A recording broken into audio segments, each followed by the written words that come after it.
Masa kanak-kanak hanya datang sekali dan tak pernah akan kembali.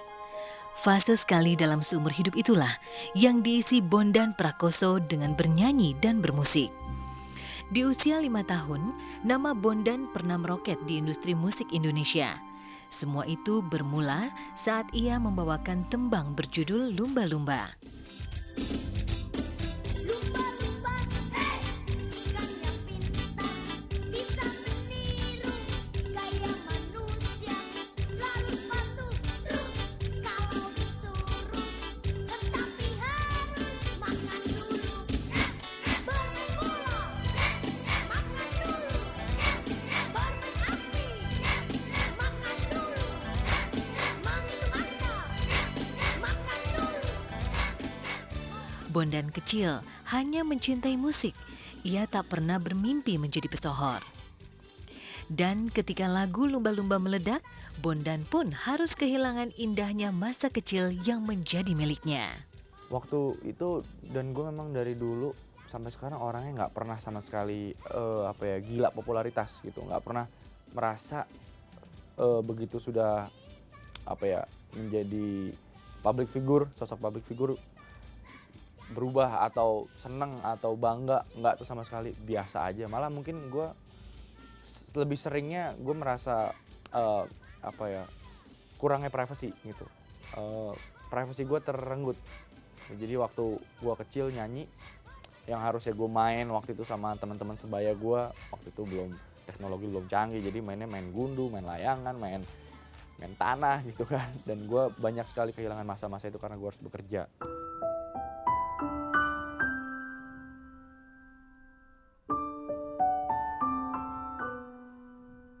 Terkungkung oleh waktu dan digenapi oleh kesibukan yang tinggi, membuat Bondan kecil mulai uring-uringan.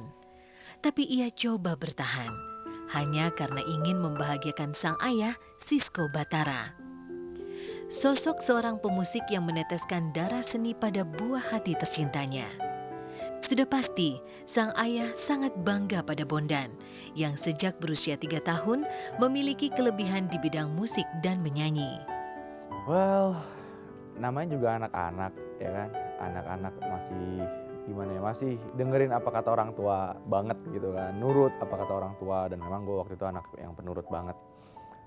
Jadi ya gue oke aja gitu, dan gue nggak pernah tahu dunia seperti itu kan waktu itu kan. Jadi waktu itu kan gue masih dunia bermain lah ya, cuman udah harus istilahnya mengalami itu semua, dan buat gue nggak ada masalah di awal. Sampai akhirnya memang waktu popularitas gue meningkat, nah di situ gue udah mulai jenuh, baru mulai menyadari kalau selama ini yang gue lakukan ini sebenarnya nggak semua anak kecil mengalami itu.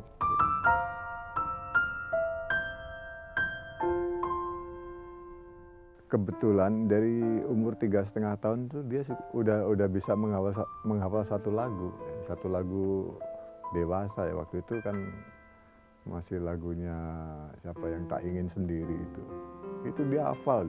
3,5 tahun hafal dari depan sampai belakang. Jadi kayaknya karena memang saya di musik kan, jadi saya lihat ini anak kayaknya ada arah ke situ kan. Nah coba setelah dia masuk TK itu saya coba pas lagi musim anak-anak kan, ternyata dia nggak ada kesulitan dan dia mau. Dan kalau ya agak berbeda dari anak-anak yang lain. Ketika masa kecil berganti masa remaja, disitulah Bondan memutuskan untuk melepaskan diri dari semua atribut popularitasnya sebagai penyanyi cilik.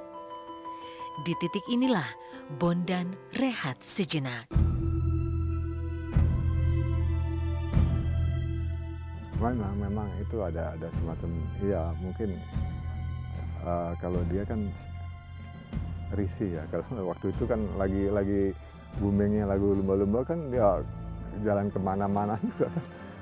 Bener, nah, itu yang jadi mungkin dia jadi semacam nggak enak gitu. Jadi mau keluar kan nggak enak gitu, pengen main ya mungkin agak ada sesuatu yang jadi dia kalau mau nggak bebas gitu kan, mau kepengen main ke sana udah nggak bisa lagi mungkin main ke sana. kadang-kadang ketemu dicubit, sembarangnya dicubit, saking mungkin gemes kan. Nah itu akhirnya ya nggak pernah main ke rumah, paling di dalam rumah.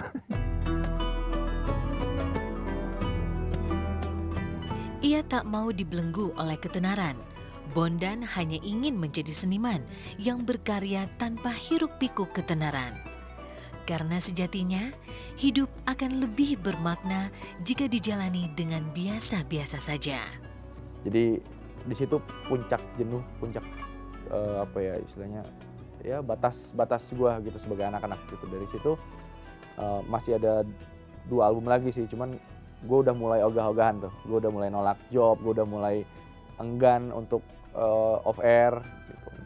Males rekaman juga, males-malesan, dan udah dari situ bokap ngeliat ya nggak bisa dipaksain juga kan. Jadi dari situ gue udah mulai grafiknya udah sliding scale, udah mulai menurun. Dan Si hitam dari laut Jawa, si hitam dari Selat Sunda, si hitam dari laut Cina, si hitam di mana-mana ada, si lumba-lumba dan bola-bola. bisa dibilang waktu itu gue sudah sebagai musik director pada waktu itu ya.